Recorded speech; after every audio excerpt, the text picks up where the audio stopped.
네, 이 시간 우리에게 주신 하나님의 말씀 사도행전입니다. 사도행전 제 21장 37절에서 40절까지 말씀. 신약성경 사도행전 제 21장 37절에서 40절까지 말씀. 찾으신 분들은 본인의 성경을 들고 자리에서 일어서 주시기 바랍니다.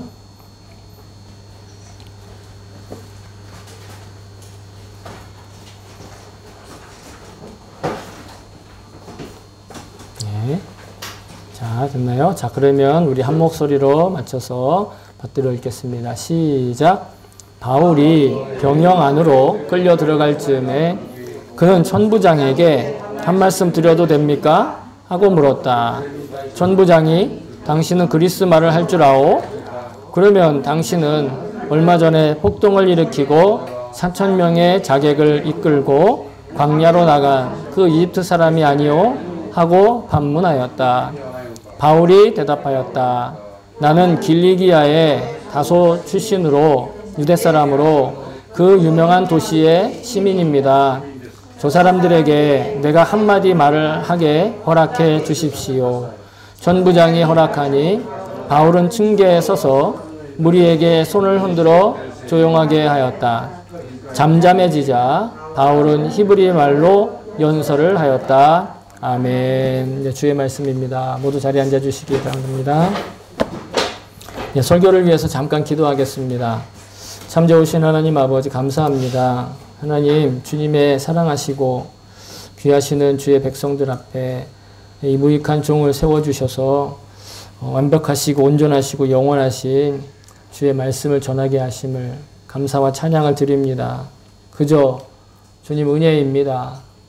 우리의 실력과 우리의 재능과 또 우리가 가지고 있는 그 무엇이 아니라 하나님께서 우리에게 베풀어 주시는 오직 은혜로만 이 시간 주의 말씀을 듣기를 원합니다. 또 말하기를 원합니다. 말하는 저에게 성령님 역사하시고 듣는 우리 성도들에게 친히 성령님 임재하셔서 하나님의 말씀으로 말하고 하나님의 말씀으로 들을 수 있는 그런 시간 될 수 있게 도와주시옵소서. 우리 각자에게 하나님이 말씀하시는 음성이 필요합니다. 그 음성을 듣기를 원합니다. 이 자리에 그 귀하신 음성을 들을 수 있는 우리 한 사람 한 사람 될 수 있게 도와주시옵소서. 성령님께서 불로 임하사 성령님께서 우리의 마음을 정결하게 하여 주시옵소서. 감사드리며 예수님의 이름으로 기도합니다. 아멘. 할렐루야. 주의 이름을 찬송합니다. 제가 이 앞에 투명 아크릴을 설치해서 이제 마스크를 안 하고 설교를 할 때만 마스크를 잠깐 벗고 또 같이 여러분 교제 나눌 때 다시 마스크를 쓰고 이렇게 하는 식으로 했습니다. 그러니까 훨씬 마스크를 벗으니까 입이 좀 자유롭긴 하네요.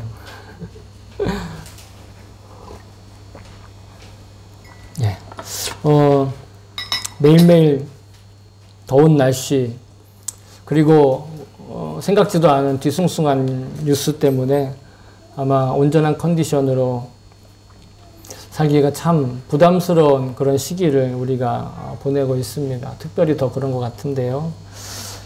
그렇지만 저는 그래도 하루를 시작할 때 가장 먼저 감사를 고백하고 또 되도록 찬양을 생각하며 그렇게 하루를 시작을 합니다.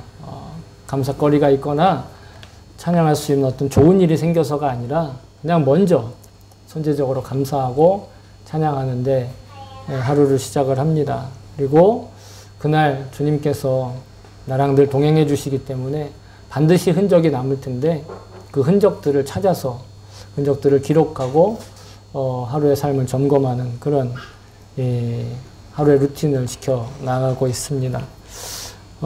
물론 너무 덥고 그리고 참 뉴스를 보면 황당하고 당황스럽고 그런 이 놀라운 그런 일들이 많이 있어서 때로는 한숨이 그리고 때로는 여기가 뭔가 탁 얹혀있는 듯한 답답함을 느끼는 것이 사실인데 그렇지만 결국은 이러한 답답함도 이러한 걸림돌도 하나님께서 우리에게 다 디딤돌로 바꿔주실 것을 믿고 소망하면서 살게 된다는 것이지요.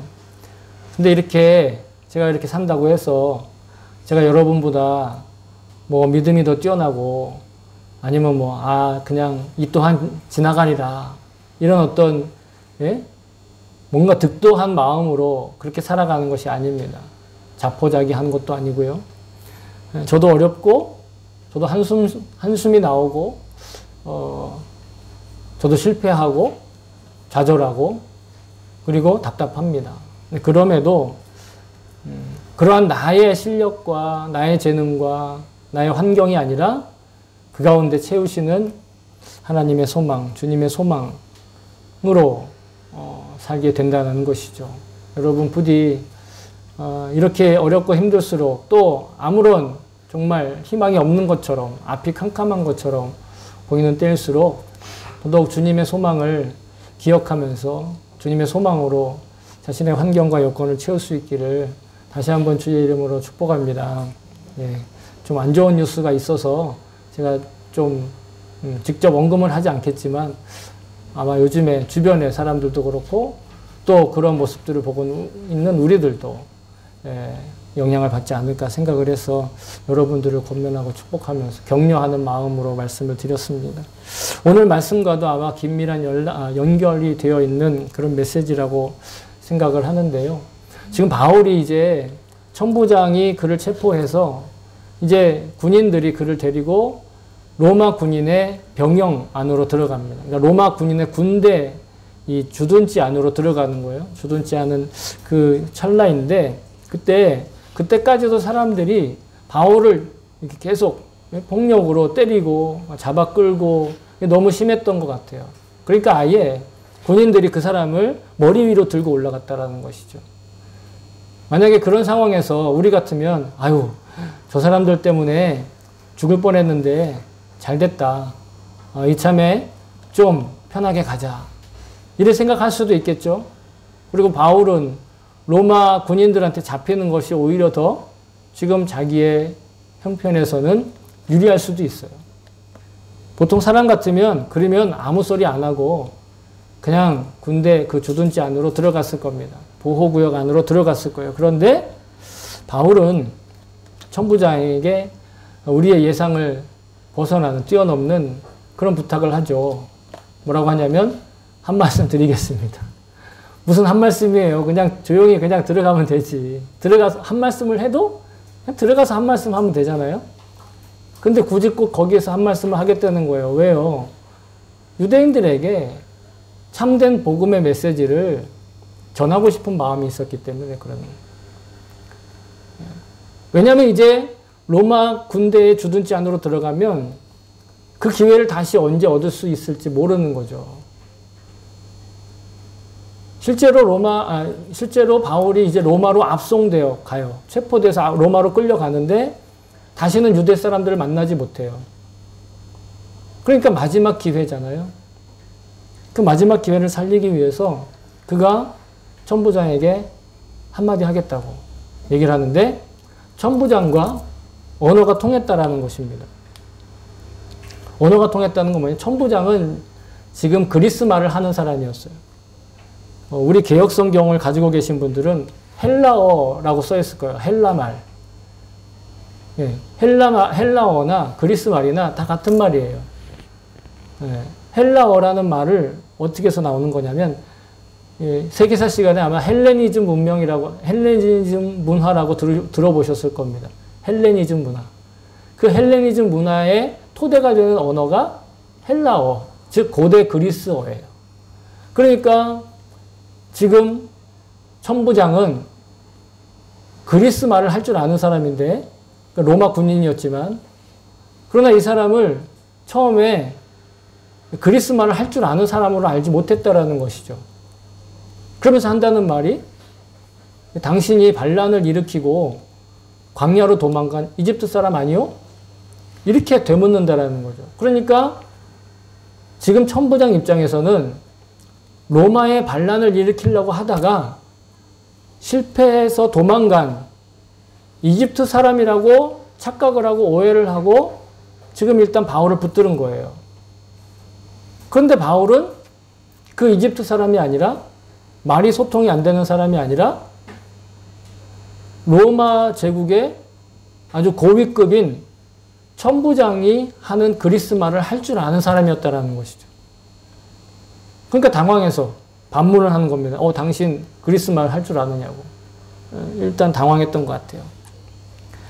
말씀드린 것처럼 천부장은 로마 제국에서 꽤 높은 지위의 사람이었기 때문에 사람은 아주 식자층이었고 지식인이었습니다. 특별히 로마 본토에서는 사실 라틴어를 썼어요. 네, 어려운 말 자꾸 나옵니다. 라틴어. 그죠? 지금 라틴어는 사라졌지만 당시 로마에서는 라틴어를 고위층들이 썼어요. 그런데 로마 본토가 아닌 터키나 아니면 지중해 동편에 있는 뭐 중동 지방이라든가 이집트 그 근처에서는 헬라어도 썼다라는 거예요. 근데 민중이 쓴 것이 아니라 고급진 사람들이, 고관들이, 좀 배운 사람들이 그리스 말을 썼다라는 것입니다. 이렇게 바울이 그리스 말을 할 줄 아는 것은 어떻게 보면 그 헬레니즘 문화의 영향 아래에 있었던 그 소아시아, 즉 터키와 지중해 동부 연안 지역에 있는 사람들한테 효과적으로 복음을 전하는데 하나님이 귀하게 쓰시기 위해서 그렇게 허락하셨다. 이렇게 볼 수 있다는 것이죠. 세속적인 의미에서 만약에 본다 하면 사도 바울은 몇 개 국어나 하는 어떤 그런 훌륭한 재원이다. 이렇게 생각할 수도 있겠죠. 요즘에도 그렇지 않습니까? 막 3개 국어, 4개 국어. 여기에 있는 우리 청년들은 기본적으로 한 4개 국어를 할 거예요. 맞죠? 아닌가? 난 그렇게 알고 있는데 여러분들이 한 4개 국어는 할 줄 알잖아요. 그죠? 그렇잖아요. 일본어 할 줄 알죠. 한국말 할 줄 알죠. 네? 중국말도 할 줄 알고 영어도 할 줄 알잖아요. 그죠? 네. 어떤 분들은 물론 중국어를 안 하는 분도 계시지만 어쨌든 여러분들이 그 언어를 많이 하는 그런 재원들이잖아요. 바울이 세속적인 입장에서는 그런 어떤 능력 있는 사람, 실력 있는 사람, 재능 있는 사람 이렇게 비춰질지 모르겠지만 그가 능력을 갖기 위해서 소위 말해 스펙을 쌓기 위해서 자기의 경력을 쌓기 위해서 언어를 배운 게 아니었다라는 걸 우리가 주목할 필요가 있어요. 그는 천부장에게 뭐라고 얘기를 하냐면 자기는 길리기아의 다소 출신의 유대 사람이다 이렇게 얘기를 합니다. 여기서 말하는 길리기아는 지명이고 다소는 도시의 이름이에요. 성경은 다소라는 단어로 쓰고 있지만 현대 지리학에서는 그 실제 도시 이름이 타르수스라는 도시가 있어요. 터키 남부에 타르수스, 지금도 존재합니다. 당시 그 타르수스, 제가 다소 대신에 타르수스라는 표현을 쓰겠습니다. 일본어로도 타르수스라고 나오니까 이 타르수스는 당시에 아테네나 알렉산드리아처럼 아주 유력한 도시 중에 하나였어요. 게다가 로마 제국이 각 지역마다 이 독립된 어떤 주를 나누고 거기에 수도를 하나씩 정하는데 이 타르수스가 길리기아 주의 수도였어요. 주 수도였어요. 그러니까 굉장히 행정적으로 중요한 도시였죠. 그것이 바로 바울의 고향이었어요. 바울이 거기에서 태어났다라는 것이죠. 그런데 그 이방인, 즉 그 터키 지역에 사는 그리스 사람이 아니라 유대인의 혈통으로 태어났잖아요. 아버지도 유대인, 어머니도 유대인. 당시의 유대인들은요, 소위 디아스포라 유대인이라는 것이 있는데 디아스포라라는 말 자체가 해외에 산다는 뜻이에요. 그래서 우리도 사실은 디아스포라 한국인이죠. 대부분, 여기 계신 분들이 대부분 디아스포라 한국인이에요. 그 디아스포라 유대인들은요, 자기네들이 어디 가서 살든지 간에 자기네들 언어와 자기네들의 습관과 전통과 특별히 율법을 목숨같이 지키는 거예요. 그러니까 오늘 바울이 성전에서 붙잡히게 된 이유도 사실은 아시아에서 예루살렘에 왔던 그 율법에 아주 그냥 특심이 있던, 열심히 있던 사람들에 의해서 지금 붙잡힌 거잖아요. 그래서 사실은 바울도 그러한 태생이었어요. 그러니까 자연스럽게 그리스 말과 그리고 자기 부모에 의해서 뭐 억지로든 자원을 하든 아주 열심으로 유대 말도 당연히 배웠던 것이죠. 당시 유대인들은요, 오늘 성경은 히브리 말이라고 히브리 말로 연설을 하였다 이렇게 표현되어 있는데 히브리 말이라는 표현은 그냥 우리가 쉽게 이해하기 위해서 번역한 거고 실제로는 아람어라는 언어가 있어요. 이 아람어가 당시에 유대인들이 쓰던 말. 그러니까 예수님도 아람어를 썼어요. 히브리어의 일종이죠. 왜 우리나라 사람들이 그 함경도 가면 함경도 말이 있고 중부지방에 가면 중부지방 말이 있고 경상도 가면 경상도 말이 있잖아요. 그런 것처럼 그런 지역의 언어였었던 거예요. 히브리 말 중에서도. 그러니까 사도 바울은 지금 두 가지 언어를 하고 있는 거예요. 소위 말해서 바이랭귀지, 바이알링걸이라고 합니까? 바이링걸. 네. 바이링걸. 이라고 하죠. 두 언어에 지금 같이 있는 거예요. 두 언어 사이에 있다라는 건, 두 언어를 함께 하고 있다라는 건 어떻게 보면 완벽하게 하지 못하면 이것도 아니고 저것도 아닌 상태가 될 수 있어요. 그래서 두 언어를 가지고 두 언어 문화, 즉 이중 언어 문화에 있는 사람들이 어떻게 보면 언어를 제대로 잘 못한다 이런 편견을 가질 수도 있다라는 거죠. 그죠? 그래서 일본에서 오래 사신 우리 한국 분들은 좀 오래 살면 오래 살수록 이런 말들을 자주 합니다. 그 뭐지? 그 뭐지? 그 뭐지? 그거 이러다가 대화가 통하는 경우가 있어요.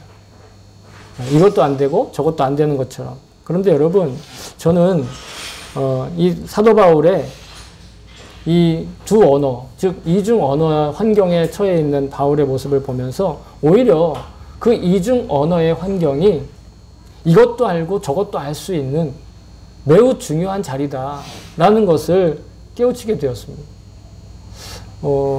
우리 자녀들 같은 경우는 저와 저의 자녀들 같은 경우는 그럼 뭐 일본에 정착해서 사시는 분들이 그런 경우 많이 있지만 물론 국제 결혼을 하신 분들하고는 좀 다를 수가 있어요. 그런데 일본에 살지만 한국 국적의 부모, 아빠도 한국 사람이고 엄마도 한국 사람인 경우에도 여전히 이중 언어의 어려움을 가지고 있다는 것이죠. 태어나면서 자연스럽게 그 땅의 언어인 일본어는 그냥 쉽게 습득을 할 수 있어요. 그러나 한국말은 노력해야 배울 수 있는 거예요. 그러나 제한적으로나마 한국어도 할 수가 있는 것이죠. 일본에 사는 한국 사람이든 일본에 있는 한국 문화를 접하는 일본분이든 만약에 우리가 하나의 언어만 가지고 있다면 하나의 언어로 소통할 수만 있다면 어떻게 보면 굉장히 편하고 또 그렇게 어려움을 겪지 않고 말할 수 있을 거다 이렇게 생각을 할 것입니다. 물론 한 가지 언어를 써도 오해가 사라지는 건 아니죠. 오히려 한 가지 언어를 쓰기 때문에 오해가 더 생기는 경우들도 많이 있더라고요. 두 언어의 환경에서 우리가 겪게 되는 이런 독특한 어려움들에 대해서 생각을 해보다가 문득 성도들의 삶의 환경에 대해서 다시 한번 생각해 보게 되었습니다. 그것은 무엇이냐면 성도들도 마찬가지 두 언어, 세 언어를 하는 분이든 아니면 한 언어만 하실 수 있는 분이든 상관없이 성도라고 하는 그 마음, 성도라고 하는 그 삶의 자리 자체가 마찬가지 두 언어의 환경에 처해 있는 것과 같다. 이런 생각을 하게 되었어요. 그리고 그 두 언어를 통해서 배우게 되는 독특하고 고유한 어떤 영적인 매력이 있다. 저는 생각을 하게 되었습니다. 그 두 언어가 무엇일까요? 바로 하나님 나라의 언어인 하늘의 언어와 이 지상에서 우리가 살아가고 있는 지상의 언어를 뜻하는 거예요. 지상의 언어, 한국어가 될 수 있고 일본어가 될 수 있고 그리스어가 될 수 있고 또 아람어가 될 수 있지만 그러나 그 어떤 언어를 하더라도 똑같이 하늘의 언어와 지상의 언어 사이에 우리가 서 있다라는 것은 분명한 것 같습니다. 보기에 따라서는 이런 삶도 쉽거나 뭐 항상 즐겁거나 또 행복하지 않을 수 있어요. 매력적이기보다는 오히려 힘들고 고난스럽고 때로는 지지부진한, 그래서 별로 그렇게 탐탁지 않은, 기쁘지 않은 그런 환경에 처해 있는 그 환경에 처해 있는 수도 있습니다. 근데 생각해 보면 주님이 보이시지 않기 때문에 그런 것 같아요. 보이는 사람의 하는 언어는 보이는 사람을 찾아가서 듣고 반복해서 말하면서 배울 수 있지만, 보이지 아니하시는 하나님의 언어는 우리가 쉽게 배울 수가 없기 때문이죠. 그런 어려움이 있는 것 같습니다. 성경은 하나님은 보이시지 않으시지만 분명히 살아계신다고 증언하고 있어요.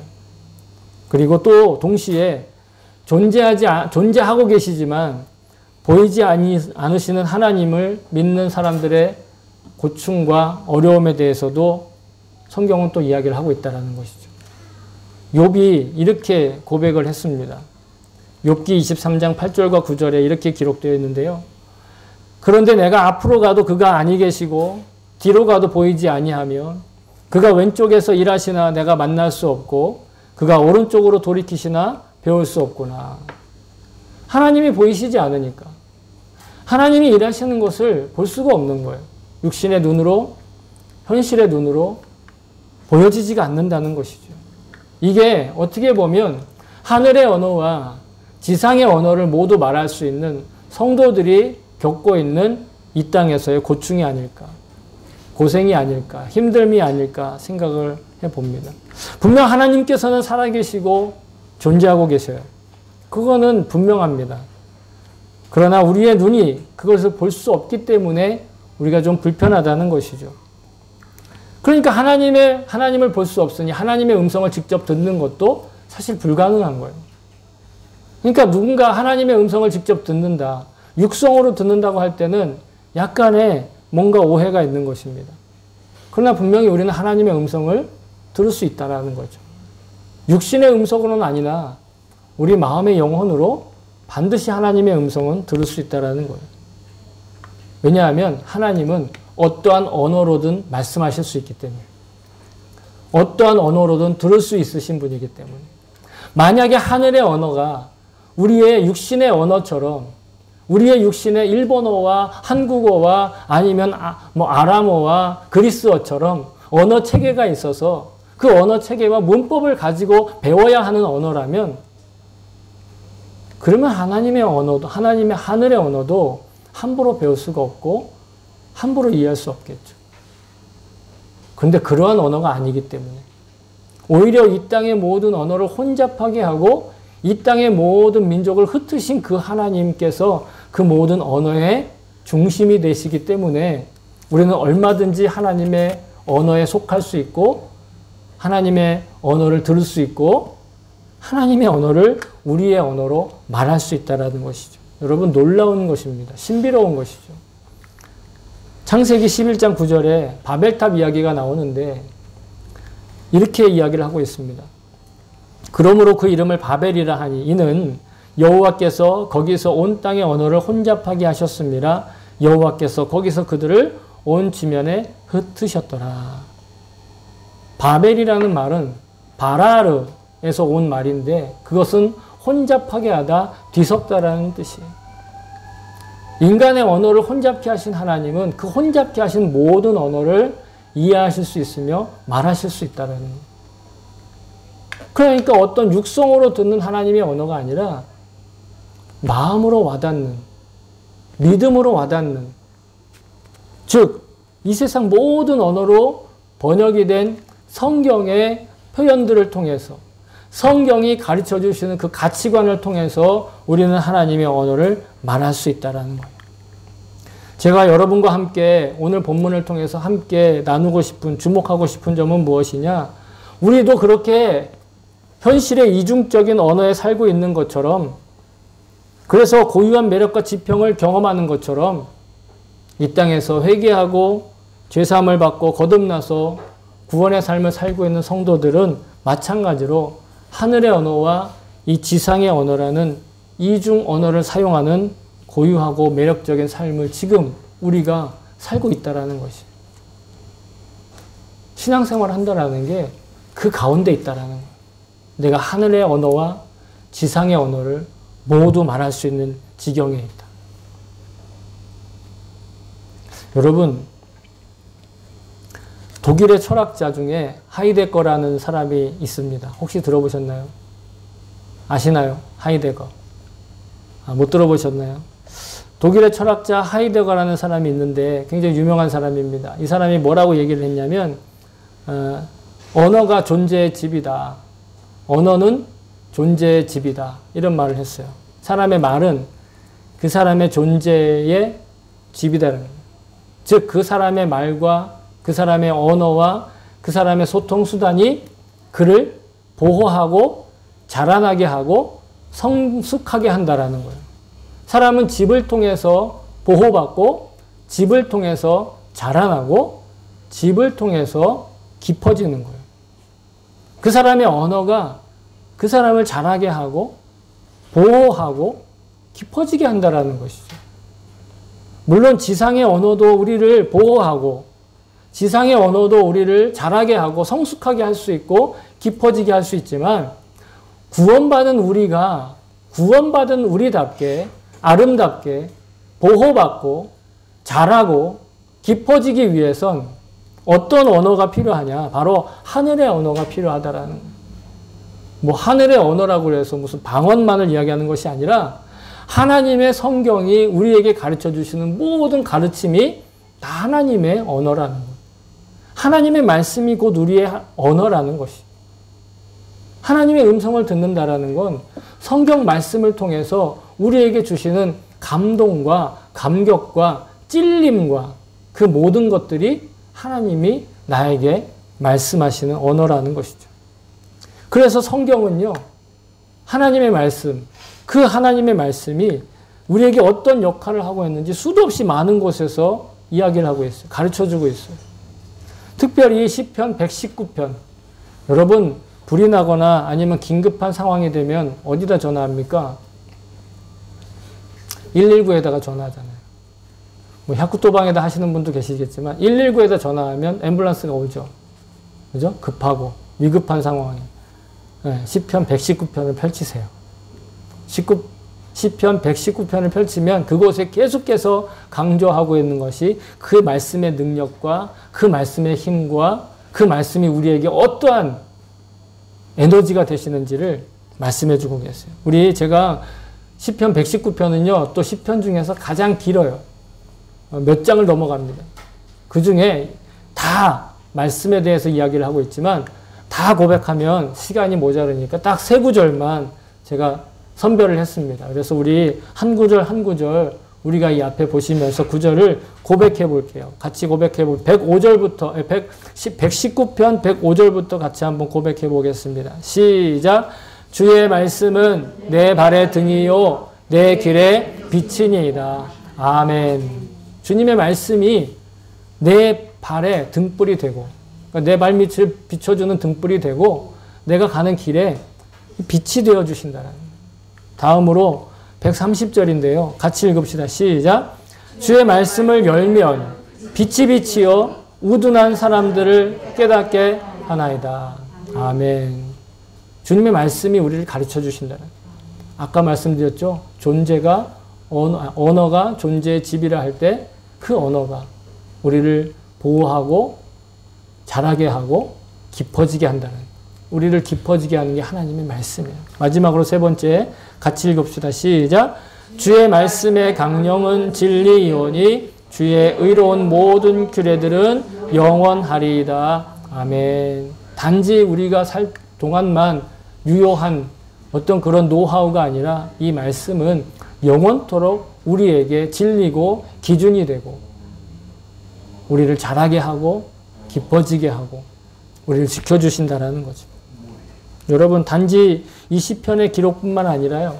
성경은요 수시로 이보다 더 많은 구절을 통해서 하나님의 언어인 주님의 말씀을 배우는 것이 우리에게 얼마나 귀하고 값지고 중요한 일인지를 계속해서 말씀해 주고 계시는 거예요. 사도 바울은 그리스 말과 히브리인의 말이라고 하는 육신의 이중 언어 가운데 있었지만 우리는 하늘의 언어와 이 지상의 언어라고 하는 영적인 이중 언어의 환경에 있어요. 바울은 자기의 그 이중 언어의 환경에서 복음을 전하는 것이 가장 중요하고 유일한 사명으로 알고 살았습니다. 그러니까 이제 안전을 보장받을 그런 로마 군대에 주둔지 안으로 들어가면서도 그냥 그 환경을 즐기지 않고 그 환경을 누리지 않고 그때에도 그 유대 사람들에게 복음을 전할 기회를 찾았다라는 것이죠. 우리 그리스도인도 누구나 이 영혼의 언어인 영혼의 언어와 육신의 언어 사이에 언어라고 하는 이중 언어의 환경에 서 있다고 저는 믿습니다. 물론 열심히 배워서 두 언어 모두가 다 실력이 있는 그런 사람이 되어라 할 수도 있겠지만 그러나 우리가 다 그렇게 살 필요는 없어요. 다만 우리가 지금 이중 언어의 환경에 있다라는 것. 하늘의 언어와 이 땅의 언어 사이에 있다라는 것. 그리고 하늘의 언어와 이 땅의 언어 사이에 있기 때문에 반드시 우리에게 맡기신 사명과 소명과 그리고 매력적이고 아름다운 삶이 있다라는 것.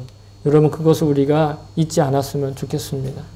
지상의 언어를 알고 하늘의 언어를 알고 있는 우리가 그러므로 아직 하늘의 언어를 알지 못한 누군가에게 다가가는 지상의 언어만 알고 있는 사람에게 하늘의 언어를 가르쳐 주는 거예요.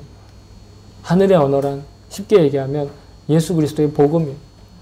예수 그리스도의 복음의 가치, 예수 그리스도의 복음의 능력, 예수 그리스도의 그 복음의 은혜를 말하는 것. 그 말하는 음성 자체는 이 지상의 소리, 일본어가 될 수도 있고 우리말이 될 수도 있고 영어가 될 수도 있고 중국어가 될 수도 있고 어떤 분 몽골어가 될 수도 있겠지만 그 음성의 파동을 통해서 전해지는 예수 그리스도의 복음이 바로 하늘의 언어인 것이죠. 사랑하는 성도 여러분, 어떤 말을 사용하느냐에 따라 삶의 가치가 정해지는 상황을 저는 자주 만났습니다. 단지 말을 지혜롭게 잘하는 것도 인생에 있어서 매우 중요한 능력이 될 수 있습니다. 하지만 말을 단지 잘하는 사람이 되기보다 그 말을 말씀과 복음을 전하는 일에 우리의 사명이 증거하는 가치가 더 크다고 저는 믿습니다. 다시 말하자면 지상의 언어를 잘 말하는 것만큼 하늘의 언어를 적절한 때에 사용해서 소통할 수 있었던 것처럼 우리는 하나님께서 가르쳐 주시는 하늘의 언어를 성경을 통해 배우고 내가 말할 수 있는 지상의 언어로 이웃들과 소통할 수 있었으면 좋겠습니다. 언제나 나와 동행하고 계시고 또 나로 하여금 하나님 나라의 가치와 그 깊이로 살게 하시는 주님의 은혜와 능력을 다시 한번 찬양합니다. 그래서 이번 주간도 저와 여러분 주님께서 역사하시는 그 아름다운 흔적들 발견하고 또 그것들을 바라보며 넉넉하고 여유로운 그런 감사의 고백으로 매일매일 살아가실 수 있기를 다시 한번 주의 이름으로 축복합니다.